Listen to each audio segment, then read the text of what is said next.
औज़ु बिल्लाहि मिनश्शैतानिर्रजीम बिस्मिल्लाहिर्रहमानिर्रहीम इय्याका नअबुदु व इय्याका नस्तईन। अस्सलाम वालेकुम।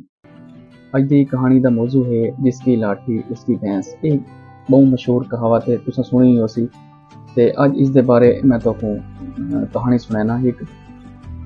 एक बजुर्ग होंदा है, वो अपनी मंझ को मंडी दे उत्ते बेचण वैंदा पिया होंदा है ते रस्ते दे उत्ते एक सुनसान एक वीरान झां दी है जित्थां एक चोर संद ला के खड़ा होंदा है। एक मौके दी तलाश ही खड़ा होंदा है, कोई गरीब आवे ते उसको लुटां। वो बदकिस्मती नाल वो जेह्ड़ा बजुर्ग होंदा है वो ओह्दा उत्थों गुजर थींदा है ते ओह् चोर ओह्दे सामने आ वैंदा है। उसको आखदा है बजुर्ग को ये मंझ मैं को बेचा, नहीं तां तेरी छड़ी मैं चई खड़ा, इस नाल मैं तेरा सिर फाड़ देसा। बजुर्ग बड़ा परेशान थींदा है, भई यार ये मैं नाल के बन गया। बहरहाल